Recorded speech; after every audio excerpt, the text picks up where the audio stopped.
Hello everyone, it is great to see you here once again on Dee's Delights. Today we are going to make ham pot pie. Now I have a recipe here from my friend Susan Kuntz, who makes the best ham pot pie known to man. So I said, hey Susan, could you get me your recipe? And by golly she did, but it's kind of cryptic. This is what I got. Cook ham the day before you're making the pot pie. That's fine. I don't know what size ham, but you know what? I'm gonna guess. I grabbed about a 7.5 pound ham with the bone in. I assume the bone gives it a little bit more flavor. And then it just has remove ham, add base. And the ham base, I did have some ham base that I got at Fisher's, and it is very good.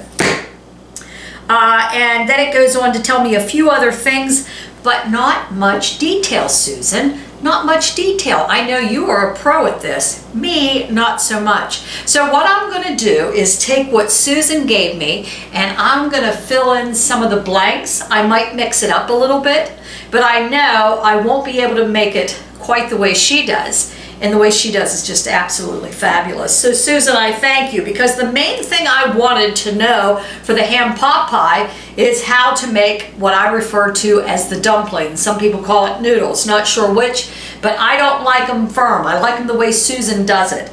And the way she does it is she starts off with 4 cups of flour, she adds some salt and pepper, and she adds canned milk a little at a time so that you can handle the dough.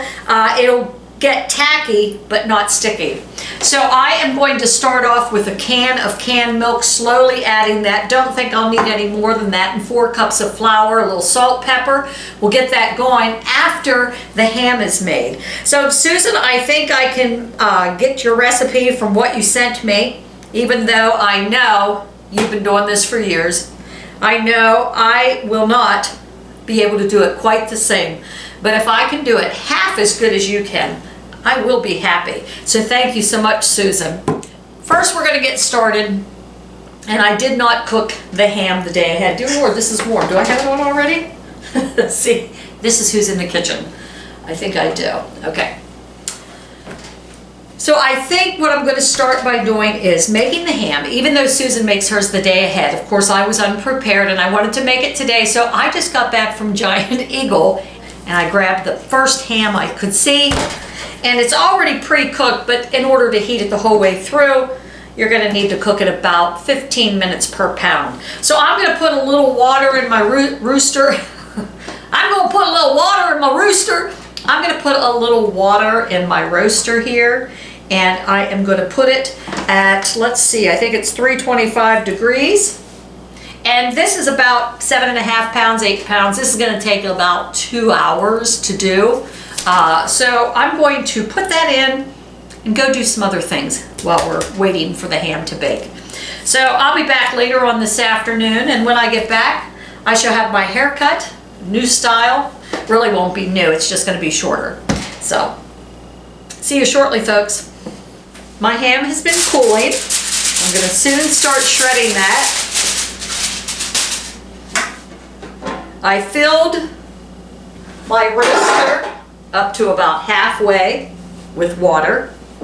I am going to add some ham flavor soup base, and I'm going to start with about a half a cup. I'm not sure how much this will take. I'm going to taste it. See if I think it's strong enough. Nope. Well, no. Need a little bit more. So I'll be going like 3/4 of a cup total so far.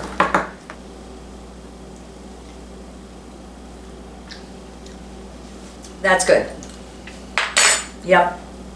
So I used about 3/4 of a cup for half of this roaster. That seemed, you do it to the amount of flavor you want, but I got this at Fisher's Country Store here in Bedford. But I'm sure they have plenty of ham soup base wherever you live. That'll be just as good. So I'm going to go ahead and start shredding my ham. I'm just going to start pulling it apart. Let me try a piece of this. That's a good flavor. Good flavored ham there, folks. Is that cooked? Uh-huh. It's good ham. Can you taste it? A little bit of salt. Salt. That's it. Okay, I got my ham somewhat shredded. It's good enough. So I have a whole plate full of ham. I have about 7 potatoes, peeled and cut into chunks about this big. I'm going to go ahead and put them into my soup base. Now you can also, if you want, put maybe an onion in there. Cut that up. I'm going to pass on the onion though today.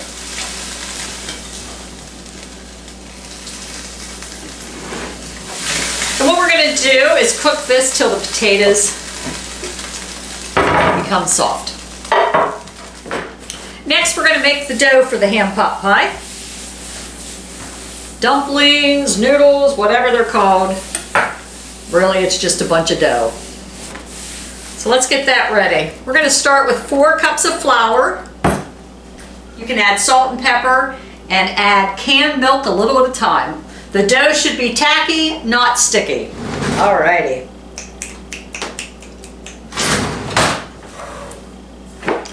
And we're going to flour our countertop here. So let's start adding the canned milk.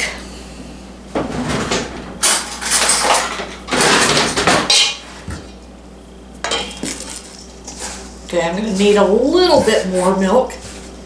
I've used about a can. I'm not sure how much you use, Susan, but I've used about a can. And I think I just need a little bit more than that. Ham and bean soup. Just boil that sucker up. You just had ham and bean soup.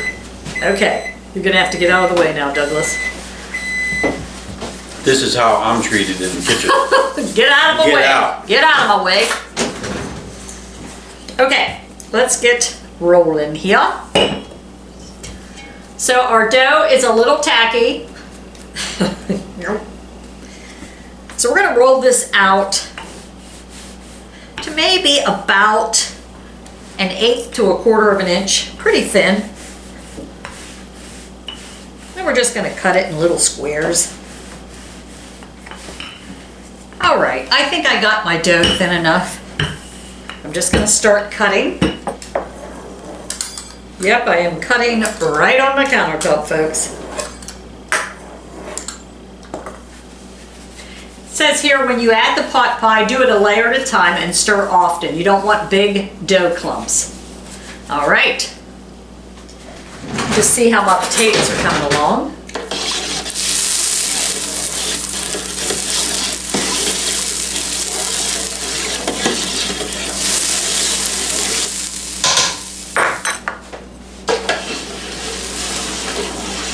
I'm going to cover that up. I'm going to let things thicken up. I'm going to wait till my potatoes get soft and my dough starts to soften and thicken up the broth.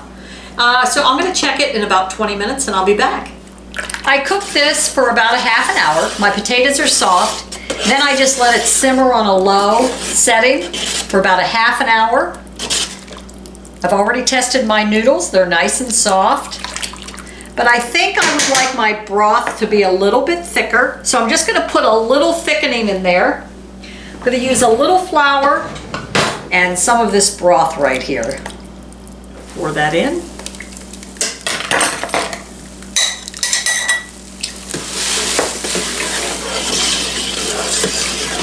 And I'm just gonna let that simmer some more. Come to the thickness that I want it to be. My ham's getting nice and tender in there. The potatoes are getting cooked. Now this is a large pan. You could cut this in half, do whatever you want. But I made this, oh my, plenty of time before I want to eat. So we'll see if that thickening helped at all. I'm just going to cover it let it simmer for another 15 minutes or so, and I'll see if I want to add more. Well, here is the finished product. Looks yummy. Susan, it's a little bit different than yours, but that's okay. It's still good, even though I think I love yours the most. Let's try this here. The ham is tender. The noodles are good. They're nice and soft. Let me try a potato. Has a good flavoring. The ham base adds a lot. So I cooked this on high for about 30 minutes once I added my ham, my potatoes, and my noodles. And then I turned it down low, cooked it for another 30 minutes. Then I put a little thickening in, cooked it for about another 15 minutes, and then I just totally shut it off and just let it set. I like it. It's very good. And there, once again, you can add as much thickening as you want to make yours a little bit less brothy. But I would give this about an 8.8 out of 10. Susan, I would give yours a 10. So thanks for joining me here once again on Dee's Delights, and have a fantastic week, everyone.